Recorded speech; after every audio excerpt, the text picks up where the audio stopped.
আসসালামু আলাইকুম। স্বাগত জানাচ্ছি বিডি চ্যানেল 4 রাতের সংবাদে। আপনাদের সাথে আছি আমি আলম নাসরা। শুরুতেই জানিয়ে দিচ্ছি আলমগীর হোসেন সিটি সংবাদ শিরোনাম।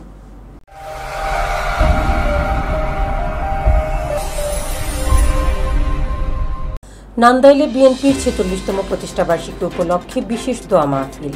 কুলিয়ারচরে বিভিন্ন শিক্ষা প্রতিষ্ঠানের প্রধানদের সাথে প্রশাসনের মতবিনিময়। পাকুন্দিয়ায় ইমাম ওলামা পরিষদের বিক্ষোভ মিছিল ও সমাবেশ অনুষ্ঠিত। যুক্তরাষ্ট্রে যাত্রীবাহী বাস উল্টে শিশুসহ নিহত 7।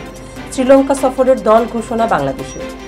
শুনছিলেন আলমগীর হোসেন সিটি সংবাদ শিরোনাম। এবার বিস্তারিত। ময়মনসিংহের নান্দাইলে বাংলাদেশ জাতীয়তাবাদী দল বিএনপির 46তম প্রতিষ্ঠাবার্ষিকী উপলক্ষে বিশেষ আলোচনা সভা ও দোয়া মাহফিল অনুষ্ঠিত হয়েছে। রবিবার উপজেলা বিএনপি, পৌর বিএনপি ও অঙ্গ সহযোগী সংগঠনের উদ্যোগে ময়মনসিংহ উত্তর জেলা বিএনপির সদস্য ও সাবেক পৌর মেয়র AFM আজিজুল ইসলাম পিকুলের বাসভবনের সামনে এই আলোচনা সভা ও দোয়া মাহফিল অনুষ্ঠিত হয়। দেশে ভয়াবহ বন্যার কথা বিবেচনা করে বিএনপির ভারপ্রাপ্ত চেয়ারম্যান তারেক রহমানের নির্দেশনা মোতাবেক বিএনপির প্রতিষ্ঠা বার্ষিকীর সংক্ষিপ্ত অনুষ্ঠানের আলোচনা সভায় প্রধান অতিথি হিসেবে উপস্থিত ছিলেন সাবেক ব্রিগেডিয়ার জেনারেল বিএনপি নেতা শামসুল ইসলাম শামস।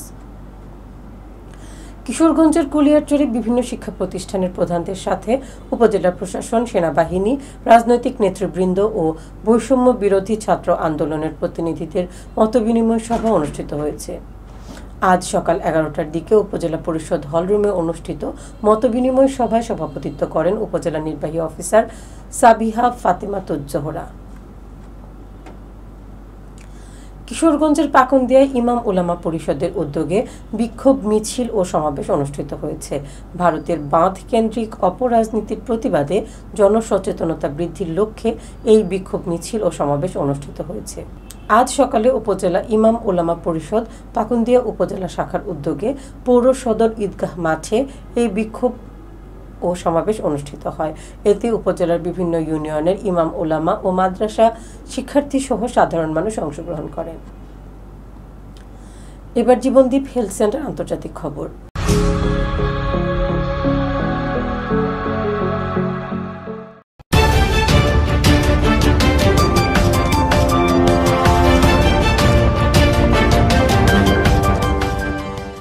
যুক্তরাষ্ট্রের মিসিসিপি অঙ্গরাজ্যে একটি যাত্রীবাহী বাস উল্টে 7 জন নিহত হয়েছে।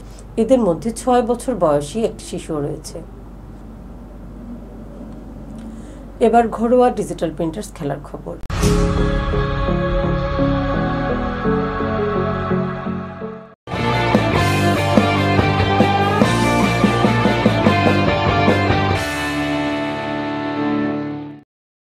টি-20 বিশ্বকাপে ঠিক আগে শ্রীলঙ্কায় 5টি টি-20 ও 2টি ওয়ানডে ম্যাচ খেলবে বাংলাদেশ নারী এ দল।